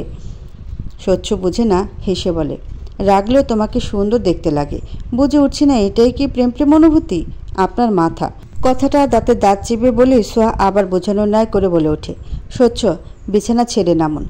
আপনি আমি দুজনে এক বিছানায় ঘুমানো যাবে না, আর যেহেতু সবাই ঘুমিয়ে পড়েছে সেহেতু রুমের ব্যবস্থা করাও যাচ্ছে না। স্বচ্ছ হেসে বলে, হাজব্যান্ড ওয়াইফ তো আমরা, এক বিছানাতেই না হয় ঘুমালাম। সোহা মুখ বাঁকিয়ে বলে, আপনার ঘুম নিয়ে আমি চিন্তা করছি না, আমি এখন ঘুমাবো, সুতরাং আপনি বিছানা ছেড়ে নামবেন এক্ষুনি এবং নিচেই ঘুমাবেন। নিচে? অবশ্যই। স্বচ্ছ ফোঁস করে শ্বাস ফেলে বলে, নির্দয় রমণী, আমার জন্য এটুকু ভালোবাসাও মনে রাখলে কি এমন ক্ষতি হতো শুনি? অনেক ক্ষতি। স্বচ্ছ রাতে নিচেই ঘুমালো। কোনোদিন নিচে না ঘুমানো ছেলেটাই বউয়ের কথা রেখে নিচে ঘুমিয়েছে, এখন ঘুমে কাদা হয়ে আছে। সোহা ঘড়ি দেখে, দিনের 12টা বাজে, অথচ স্বচ্ছ তখনও ঘুম। সোহা তবুও ডাকে না, অথচ সোহা ডাকেনি তো কি, সোহার দাদা যান সে দায়িত্ব নিয়েছে। নিজের বাঁশের লাঠিটা নিয়ে সোহার ঘরে গিয়েই যখন স্বচ্ছকে ফ্লোরে চিত হয়ে পড়ে থাকতে দেখলো, ঠিক তখনই লাঠি দিয়ে বসালো এক ঘা ছেলেটার পিঠে। স্বচ্ছ তখনও ঘুমে, আচমকা আঘাতে হুড়মুড় করে উঠে বসতে শ্রবণ হলো। কিরে হতচ্ছাড়া, 4 বছর আমার নাতনিকে ঘুরিয়ে এখন ঢং দেখাতে এসেছিস? আমার নাতনিকে জ্বালাচ্ছিস? মেরে একবারে পিঠের চামড়া উঠিয়ে নিব। বেচারা স্বচ্ছ ঘুমের মধ্যেই আতঙ্কে উঠে বসলো, পিঠে হাত বুলে বিড়বিড় করে বলে উঠল, এবার বোঝা যাচ্ছে আমার বউটা এমন ডাকাত কেন। সব এই বুড়োরই জিনের দোষ। এক ডাকাত দাদা, আরও ডাকাত নাতনি। সারা রাত ফ্লোরে গড়াগড়ি করার দরুন স্বচ্ছর শরীরময় ব্যথা অনুভব হলো। কোনো রকমে আড়মোড়া ভেঙে উঠে বসেই তাকালো সোহার দাদার দিকে, হাত বাড়ে বেহাল ভাবে বলল, রিয়া দাদা যান, 4 বছর তো আপনার নাতনিকে আপনার কাছে আমানত রেখে গেলাম, কিন্তু তাই বলে এখনও আমাকে এখন এভাবে অপমান করবেন? সোহার দাদা তীক্ষ্ণ দৃষ্টিতে তাকায়, লাঠির ঠক ঠক আওয়াজ তুলে বলে, এই হতচ্ছাড়াকে এখানে থাকার অনুমতি দিল কে? সোহা ছোট ছোট চোখে তাকায়। স্বচ্ছ ততক্ষণে উঠে দাঁড়ায়, দাদাজানের সামনে দাঁড়িয়ে পকেটে হাত গুজে বলে ওঠে, শ্বশুরবাড়ির জামাই শ্বশুরবাড়িতে থাকবে, তাতে আবার অনুমতি দিবে কে বলুন? এইটুকু অধিকার তো আমার আছেই না? দাদাজান গম্ভীর সুরে উত্তর করলেন, না নেই। তুমি যদি এখানে থাকোই তাহলে ছাদের চিলেকোঠার ঘরটাতে থাকবে, বাসায় থাকার অধিকার তোমার নেই। স্বচ্ছ ঠোঁট উল্টে বাচ্চাদের মতো করে বলে উঠল, ছি দাদাজান, আপনার নাচ জামাই হই আমি? দাদাজান এবারে লাঠি দেখালেন, চোখ রাঙিয়ে বলে উঠলেন, দেখেছ, যদি পিঠে এটার মার না চাও তো ওখানেই থাকবে, আর নয়তো আজও এখান থেকে চলে যাবে। স্বচ্ছকে কান টেনে দাদাজান ছাদের সে চিলেকোঠার ঘরটাতে নিয়ে গেল। শাস্তির স্বরূপ দিয়ে গেল রোদে দাঁড়িয়ে থাকার শাস্তি। স্বচ্ছ দীর্ঘশ্বাস ফেলে। জীবনেই একটাই বিয়ে করেছে, একটাই বউ তার, সে বউকে পেতেই কি না কি করছে সে। ছোট শ্বাস টেনে দাদাজানের কথা মতো রোদের দাঁড়িয়ে থেকেই সিগারেটে আগুন ধরালো। মুখে তুলে ধরতে পেছন থেকে শুনতে পেল, দুপুর হলো, খিদে লাগেনি যে সিগারেট ফুঁকছেন? স্বচ্ছ তাকায়, সোহাকে নাস্তা হাতে দাঁড়িয়ে থাকতে দেখে সিগারেটের ধোঁয়া ওড়ায় অন্য পাশে। পর মুহূর্তে সদ্য আগুন ধরানো সিগারেটটা পায়ে পিষে ফেলে বলে ওঠে, লাগলেও খেতে দিবে কে? তোমার দাদা যান নিষ্ঠুর মানুষ, রোদে দাঁড় করিয়ে চলে গেছে, আর তুমি তো নির্দয় মহিলা, দেখা যেত বিষ মিশিয়ে খাবার খাইয়ে দিতে। সোহা হতাশ শ্বাস ফেলে, রেগে না গিয়ে খাবারগুলো স্বচ্ছর সামনে ধরে বলে ওঠে, আম্মু পাঠিয়েছে, শত হোক আমরা মানুষ তো স্বচ্ছ, কেউ আমাদের বাসায় আসলে আপ্যায়ন না করে পারি না। স্বচ্ছ ভ্রু বাঁকায়, ভ্রু বাঁকিয়ে বলে ওঠে, এটা আপ্যায়ন? যাই হোক খাবারটাও দাও, পেটে ইঁদুর দৌড়াচ্ছে আমার। কথাটা বলেই খাবারটা হাতে টেনে নিল স্বচ্ছ।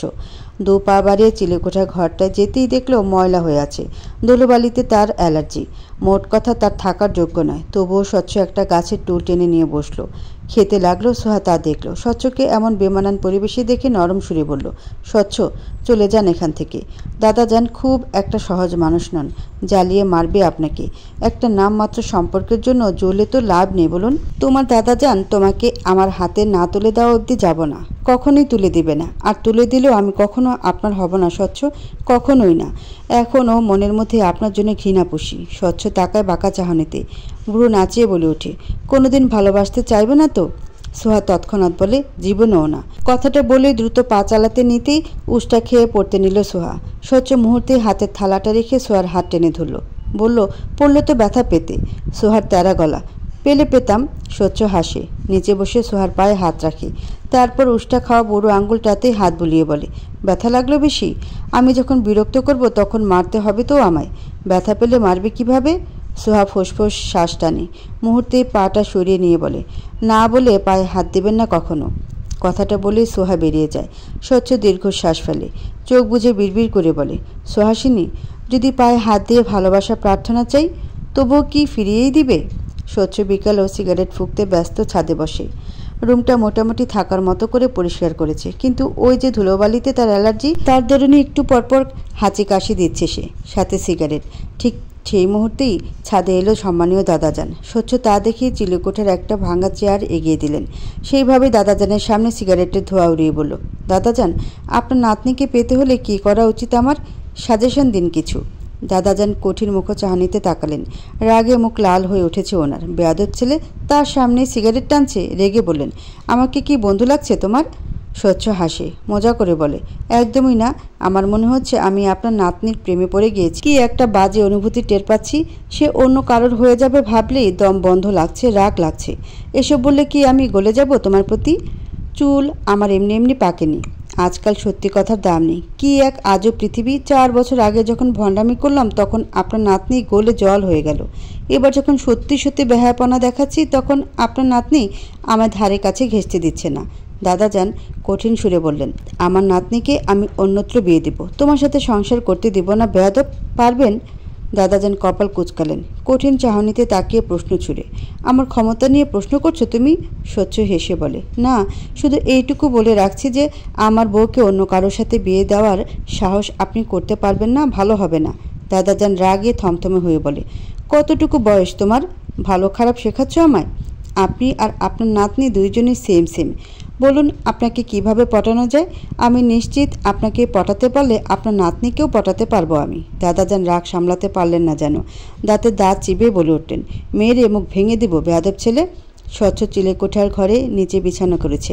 অসুবিধা হচ্ছে তার, সাথে মশার কামড় খাচ্ছে, শরীরটা জ্বরও লাগছে, কপালটাও ব্যথা করছে। বউ খুঁজতে এসে শরীরের এই তীব্র বেমানিতে বিরক্ত হলো স্বচ্ছ। সাদাবকে কল করে বিরক্তি নিয়ে জানালো, একটাই বউ, তাও ভালোবাসে না আমায়। আমার দুঃখটা বুঝিস দোস্ত? সাদাব ওপাশ থেকে হেসে উপহাস করে বলে, আহারে, আবার মেরেছে নাকি তোকে? কী কারণে মারল এবারে? ওকে ঘুমালে সুন্দর লাগে, এতটা সফট বাচ্চা লাগে যে শুধু হাত ছোঁয়ালাম গালে, ব্যাস। সাদাব মুহূর্তেই হাসিতে ফেটে পড়ে, বলে, মেরে দিল? মার খেয়েও পড়ে আছিস ওখানে? ছি, ভালো টালোবাসিস? স্বচ্ছ কিছুক্ষণ চুপ করে বসে থাকে। সত্যি তো সে ভালোবাসে মেয়েটাকে। ভালোবাসার সংজ্ঞা তো এমনই। শেষমেশ সে মেয়েটাকে ভালোবেসে ফেলল। স্বচ্ছ বুঝে উঠো না বোঝার ভান করে বিড়বিড় করে বলে, বুঝে উঠছি না, একটা মেয়েকে কিভাবে ভালোবাসতে হয় জেনে উঠছি না। ওকে ভাবলেই মস্তিষ্ক শূন্য হয়ে আসছে, মাথা কাজ করছে না। শুধু এইটুকু মনে হয় যে ওকে অন্য কারোর হতে দেওয়া যাবে না দোস্ত। ওকে দেখতে ভালো লাগে, উপস্থিতি ভালো লাগে, ঝগড়া ভালো লাগে, এমনকি মার দেওয়াও ভালো লাগে, এবং ওকে জ্বালাতেও ভালো লাগে। ওপাশ থেকে সাদাব তখন বলে, ঘটনা তাহলে জন্ডিস। তুই বোধহয় কঠিন রকমের প্রেমে পড়ে গিয়েছিস দোস্ত। সন্ধ্যের কিছুটা পরে স্বচ্ছর শরীর কাঁপিয়ে জ্বর নামলো। জ্বরটা ঠিক কেন নামলো স্বচ্ছ বুঝে ওঠে না। একটু আগে বিকেলে সোহার দাদাজানের সাথে তার কঠিন রকমের এক আলোচনা হয়েছে। যে আলোচনায় এটা স্পষ্ট যে দাদাজান তাকে নাচ জামাই হিসেবে দ্বিতীয় সুযোগটা মোটেও দেবে না। তিনি নাতনির জন্য পাত্র দেখছেন। সুযোগ পেলে এ ছেলের সাথে ছাড়াছাড়ি করে অন্যত্র বিয়েটা দিয়ে দিবেন। অপরদিকে স্বচ্ছর পরিবারের সবার সাথে কঠিন রকমের আলোচনা হয়ে গিয়েছে এ নিয়ে। দুই পরিবারের তাদের ডিভোর্স হওয়াতে সম্মতি আছে। এমনকি তার বাবা বিকাল থেকে বার কয়েক কল দিয়ে তাকে হুমকিও দিয়েছে যাতে সে বাসায় ফিরেই পুনরায় দেশের বাইরে চলে যায়, সোহাদের বিরক্ত যাতে না করে। না হলে স্বচ্ছকে উনি মরা ছেলে হিসেবে গণ্য করবেন। কেন ছেলের জন্য সব জায়গায় এতটা অপমানিত হবেন উনি? স্বচ্ছ বাবার সাথে খুব ফ্রি হলেও বাবাকে মান্য করে, বাবার কথা মেনে চলে। তবে এই ক্ষেত্রে সে ভেবেছে এই প্রথম বুঝি সোহাকে হারানোর ভয় পেল সে, একটা অস্পষ্ট হারানোর অনুভূতি টের পেল সে। স্বচ্ছ বুঝে ওঠে না তার বাবা এবং দাদাজান দুইজনের কাছেই সময় চেয়েছে, জানিয়েছে দিন 15 পরও যদি সোহা ডিভোর্সই চায় তবে সে ডিভোর্স দিয়ে দেবে, এই সম্পর্কের ইতি টানবে। আর আকস্মিক কথাটা বলে ফেলার পর থেকেই স্বচ্ছের মনে হারানোর ভয়টা তীব্র হলো। প্রথমে চ্যালেঞ্জ জেতার যে আক্রোশটা ছিল এখন সে আক্রোশটা আর কাজ করছে না। স্বচ্ছ দীর্ঘশ্বাস ফেলে। বিকালে সে কথাটা বলে ফেলার পর থেকেই সে ছটফট করছে। কি ভীষণ অসহ্য এক চিন্তা মাথায় নিয়ে ছটফট করছে। বারবার ভেবেছে সোহা ঘৃণিত চোখের চাহনি। সত্যি তো, সোহা তো তাকে ঘৃণা করে, অবিশ্বাস করে, একটু ভালোবাসা অবশিষ্ট নেই। তবে তবে কিভাবে স্বচ্ছ দিন 15তে সোহার মন জয় করবে? সদা সর্বদা মেয়েদের মন জিতে আসা স্বচ্ছ এই প্রথম কোনো রমণী প্রেম হারানোর ভয় পেল। আর তারপর থেকে শরীরের উত্তাপ। স্বচ্ছ চিলেকোঠার ফ্লোরে কোনো রকমে পড়ে থেকে চোখ বুজে থাকলো। মাথাটাও ব্যথা ছিঁড়ে যাচ্ছে, চোখ জোড়া জ্বলছে। জ্বরে আর শরীর ব্যথা যখন বেহাল দশা, ঠিক তখনই এক মেয়েলি ছায়া অভাবে এসে দাঁড়ালো চিলেকোঠার ঘরের দরজায়। কিয়ৎক্ষণ স্বচ্ছকে নীরব দৃষ্টিতে পর্যবেক্ষণ করে ছোট শ্বাস ফেলে সোহা হাতের নাস্তাটা এগিয়ে দিতে রুমে ঢুকিয়ে বলে, চলে যেতে বলেছিলাম স্বচ্ছ, জাননি কেন? এই আবছায় বসে বসে মশার কামড় খাবেন বলে? স্বচ্ছ তাকায়। হলদে লাইটের আলোয় সোহাকে সুন্দর দেখাচ্ছে। আদরের চেহারাটা হৃদয় হিমস্রোত বয়ে দিতে সক্ষম। স্বচ্ছ সেভাবেই কপালে হাত রেখে কিয়ৎক্ষণ তাকিয়ে থাকলো। তবে একটুও বুঝতে দিল না সে অসুস্থ। যেন শরীরের ব্যথাটা সে সয়ে নিতে দক্ষ অনেক। অথচ বাবা মায়ের আদরে আদরে বড় হওয়া বাদর ছেলেটা যে একটু থেকে একটুতেই নেতিয়ে যায় তা কি জানা আছে? জ্বরের দরুন চোখগুলো লাল দেখাচ্ছে একটু। স্বচ্ছ বেশ গম্ভীর গলাতেই বলল, আমিও তো বলেছিলাম মেনে নাও আমায়। মানলে না তো সুহাসিনী? সোহা বিরক্ত সুরে বলে। সে এক কথা। স্বচ্ছ তখন শরীর পোড়ানো জ্বর, উষ্ণ শরীরে বৃষ্টি এক অনুভূতি নিয়ে সে সোহার দিকে চাইল। অনেকটা সময় চুপ থেকে চোখ বন্ধ করে ফের ভাবক সুরে বলল, আমি বোধহয় ভালোবাসা শব্দটার সাথে পরিচিত হচ্ছি সুহাসিনী, কষ্ট পাচ্ছি, দম বন্ধ লাগে। আমি বোধহয় 4 বছর আগে খুব জঘন্য একটা ভুল করেছিলাম সুহাসিনী। সে ভুলের কি আসলে কোনো ক্ষমা হয় না? আসলে আরেকটা সুযোগ পাওয়ার যোগ্য নই আমি? সোহা তাচ্ছিল্য নিয়ে তাকায়। অথচ সে যদি স্বচ্ছ লাল হয়ে ওঠা চোখজোড়ার দিকে চেয়ে সে দৃষ্টির অর্থ বোঝার চেষ্টা চালাতো, তাহলে বোধহয় বুঝত স্বচ্ছের গহীনেও তাকে হারানোর সহস্র বেদনা লুকিয়ে আছে। সোহা তাচ্ছিল্য করেই বলল, আশ্চর্য, শরীর ঠিক আছে তো আপনার? নাকি আমায় ভুলানোর নতুন কৌশল এটা? স্বচ্ছ আক্ষেপ হয়। কি বাজে অনুভূতি! নিজের ভেতরের কষ্টগুলো প্রকাশ করলেও বিশ্বাস করে না। আক্ষেপ নিয়েই বলল, আমার কোনো কথায় বিশ্বাসযোগ্য ঠেকে না, তাই না? কি করে ঠেকবে? পূর্ব অভিজ্ঞতা তো বলে আপনি মিথ্যে বলতে খুব ওস্তাদ অস্বচ্ছ সাহেব। স্বচ্ছ এই পর্যায়ে করুণ চাহনিতে তাকায়। জ্বরের উত্তাপে যখন শরীরের প্রত্যেকটা অঙ্গ প্রত্যঙ্গ পুড়ে ছাই হচ্ছে, ঠিক তখনই নিজের ইগো অহংকার সব একপাশে রেখে বলে, আমাকে ক্ষমা করে দাও, আরেকটা সুযোগ দাও সুহাসিনী প্লিজ। বাদ দিন সে টপিক। আপনার পরিবার, আমার পরিবার, কেউ চায় না এই সম্পর্কটা থাকুক অস্বচ্ছ সাহেব। তিক্ততা চলে এসেছে এর ভেতর। দাদাজান এবং আপনার আপার মাঝে বিরোধ চলছে, কাজে এই সম্পর্কটা পুনরায় হওয়ার নয়। স্বচ্ছ রুমের উপরে দেয়ালে তাকায়। স্মিথ হেসে বলে, মাথা ভর্তি তুমিময় জট পাকানো যন্ত্রণা ঢুকে গেছে বুঝলে। আমি বোধহয় ভয়ঙ্কর রকমের অসুস্থ হয়ে পড়ছি সুহাসিনী, ছুঁয়ে দেখো, তোমার উত্তাপে আমি পড়ছি। সোয়া ঠোঁট এলিয়ে হাসে, বলে, কাব্যি খাওয়া শিখছেন? ভাবছেন আমি গলে যাব? গলব না, এবার আর ভুলেও গলব না স্বচ্ছ সাহেব। স্বচ্ছ এ পর্যায়ে রাগ হলো। এতটা নির্দয় রমণী তার কপালেই থাকতে হলো। বলল, ভালো, গলতে হবে না। গলাটা ফ্যাকাশে শোনাচ্ছে। স্বচ্ছ তেরা গলায় বলে, শোনালে শোনাক। সোহা ছোট শ্বাস ফেলে বলে, আপনার আম্মু কল দিয়েছে, ছোট বোন সিয়া কল দিয়েছে, আপনার খেয়াল রাখতে বলল। যাক, ওদের কথা রাখতে হলো, আমার খেয়াল রাখার দায়িত্বটা নিয়েছো, না হলে তো নিতেই না। আমাদের বাসাতে থাকছেন, সেই হিসেবে অবশ্যই খেয়াল রাখতাম আপনার। অতটা অমানবিক নই আমরা।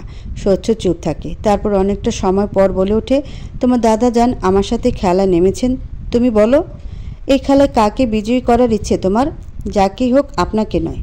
স্বচ্ছ রাগ এই নির্দয় পাষণ্ড রমণীর উপর। বলে, গুড, এখন এখান থেকে চলে যাও। নাস্তাটা করে নেবেন, রাতে খাবার দিয়ে যাবে দাদাজান। স্বচ্ছ হেসে বলে, বেলাবেলায় খাবার দেওয়াটা কেমন ভিখিরি ভিখিরি অনুভব করাচ্ছে আমায়, অথচ আমি এই বাসার জামাই। কোথায় জামাই আদর করবে তা নয়। সোহা টান টান সুরে জানায়, জামাই আদর পাওয়ার মতো কাজ যদি করতেন তাহলে এ বাসার প্রত্যেকটা লোকই আপনাকে মাথায় তুলে রাখত স্বচ্ছ। আপনি তো সেটা করেননি। স্বচ্ছর রাগে নাক লাল হয়ে ওঠে। কণ্ঠে শীতল রাগ বসিয়ে গম্ভীর সুরে বলে, তো এখন কি করব? নিজের করা সে ভুলটার জন্য এখন মরে যাব? বলছি তো ভুল করেছি, ক্ষমা করে দাও, নতুন করে সুযোগ দাও। সম্ভব নয়। রাতে সোহার দাদাজান দরজায় ঠকঠকে আওয়াজ করলেন। হলদেটে আলো স্বচ্ছকে দেখে বলে, এই হতচ্ছাড়া ছেলে, মরার মতো পড়ে আছে নাকি? স্বচ্ছ জোরে বেহুশ অনেকটা। দাদাজান ফের বলে, এই ছেলে শোনো, তোমার খাবার খেয়ে নিও, পরে না খেয়ে আমাদের বদনাম করো না। স্বচ্ছ এ পর্যায়ে চোখ মেলে তাকায়, মাথা চেপে ধরে হেসে বলে, দাদাজান, আমি বোধহয় আপনার নাতনির অনুপস্থিতিতে অসুস্থ ফিল করছি। আমায় সুস্থ করার ব্যবস্থা করুন। আপনার নাতনিকে পাঠিয়ে দিন না একটু সেবা করতে। দাদাজান চোখ পাকিয়ে তাকায়, দাঁতে দাঁত চেপে বলে, এই ছোকরা মার চিনেছ? এখানে থাকতে দিচ্ছি এই অনেক, আমি এমনিতেও আমার নাতনিকে তোমার সঙ্গে সংসার করতে দেব না, নতুন করে বিয়ে দিব অন্য জায়গায়। সহ্য ঠোঁট বাঁকিয়ে বলে, আমি চুপচাপ মেনে নিব নাকি? যাই করো শেষমেশ আমি আমার নাতনির বিয়ে অন্যত্র দেবই। সকাল তখন 10টা। সোহা বোধ করলো যে স্বচ্ছ দেরি করে ঘুম থেকে উঠবে, তাই দেরি করে ছাদের উদ্দেশ্যে পা বাড়ালো। হাতে মায়ের দেওয়া নাস্তার প্লেট। সোহা অতি যত্ন নিয়ে নাস্তার প্লেটখানা নিয়ে চিলেকোঠার ঘরে গেল। দরজা ঠেলে স্বচ্ছকে দেখতে নিতেই চোখে পড়ল চিত হয়ে শুয়ে থাকা স্বচ্ছকে। চিলেকোঠার একটা পাতলা ময়লা কাপড় জড়িয়ে আছে, যেন খুব শীত করছে। সোহা কপাল কুঁচকে তাকায়। মেঝেতে কালকে সন্ধ্যা এবং রাতের জন্য পাঠানো খাবারগুলো ঠিক একইভাবে পড়ে থাকতে দেখি কপাল কুঁচকালো। বিরক্তি নিয়ে সঙ্গে সঙ্গে বলে উঠল, খাবার পাঠিয়েছি কি ফেলে রাখার জন্য, নাকি বড়লোকের মুখে লাগেনি এই খাবারগুলো? খাননি কেন? স্বচ্ছ উত্তর করলো না। সোহা ফের বলল, এই যে দিনে 10টা বাজে, এখনও ঘুমে এতটাই বিভোর যে কথাও কানে যাচ্ছে না। এর পর্যায়ে স্বচ্ছ উত্তর করলো না। সোহা এগিয়ে যায়, স্বচ্ছর কানের কাছে গিয়ে বলে, আশ্চর্য, ডাকছি আমি অস্বচ্ছ সাহেব, কানে কথা ঢুকছে না আপনার? স্বচ্ছ চোখ মেলে তাকায় না, তবে জেগেছে। বলে, সুহাসিনী তুমি? আর একটু ঘুমাই, শীত করছে অনেক, একটা কম্বল দিবে? সোহা ভ্রু কুচকায়। সকাল 10টা হলো, বাইরে ফকফকা রোদ। বলে, শীত করবে কেন? বাইরে ফকফকা রোদ উঠেছে। কথাটা বলে পর মুহূর্তে কিছু বুঝে উঠতে পেরেছে এমনভাবে বলে উঠল, জ্বর আপনার? স্বচ্ছ এবার তাকায়, অনেক কষ্টে, মাথা যন্ত্রণা করছে তার। এই যন্ত্রণাতেও হেসে মজা করে বলে, একটু কপাল ছুঁয়ে দেখোই না, তোমার ছোঁয়ায় হয়তো জ্বরটা সেরে যাবে সুহাসিনী। সোহা সত্যিই বসে পড়ে ফ্লোরে, ঝুঁকে গিয়ে স্বচ্ছের কপালে হাত রাখলো। মুহূর্তে অনুভব করলো ছেলেটার শরীর জ্বরে পড়ে যাচ্ছে। তীব্র উত্তাপ। সোহার অনুশোচনা হয়। কাল সন্ধ্যায় স্বচ্ছ বলেছিল সে অসুস্থ। সোহা বিশ্বাস করেনি, কিন্তু সত্যি স্বচ্ছ অসুস্থ ছিল। সোহা নিরাশ সুরে বলে, শরীর পুড়ে যাচ্ছে তো কবে থেকে? স্বচ্ছর সোহার হাতটা কপালে চেপে ধরে বলে, বললাম তো বিকালে। বিশ্বাস করলে না নির্দয় রমণী? সোহা ছোট্ট শ্বাস ফেলে বলে, কাল থেকে না খেয়ে আছেন? আশ্চর্য, সব কিছুতে মানুষ এতটা ছন্নছাড়া কী করে হয়? অসুস্থ বোধ করছেন জানার পরপরই তো আপনার উচিত ছিল ওষুধটা নেওয়া। তা না করে অসুখটাকে আরও জটিল না করলে শান্তি হয় না? স্বচ্ছ তাকায়, মিনমিনে দৃষ্টিতে চেয়ে থেকে সেভাবেই বলল, সুহাসিনী, আমি বোধহয় তোমাকে চাইছি, আমার বোধহয় তোমাকে লাগবে। আমি কি এক বিশ্রী জালে ফেসে গেছি সুহাসিনী? চ্যালেঞ্জ জিততে এসে, তোমাকে জব্দ করতে এসে আমি বিশ্রীভাবে ফেসে গেছি। তোমার চোখে আমার জন্য ঘৃণা দেখলেই আমার অসহ্য লাগছে। তুমি আর কখনো আমার কাছে ফিরবে না ভাবলেই নিজের উপর সহস্র রাগ জমছে। এটা কি ভালোবাসা? সোহা মুহূর্তে হাত সরায়। স্বচ্ছ দৃষ্টি থেকে দৃষ্টি সরায় তৎক্ষণাৎ বলে, এটা জেদ, সেরফ আপনার জেদ। স্বচ্ছ বোকার মতো করে বলে, জেদ? হ্যাঁ জেদ।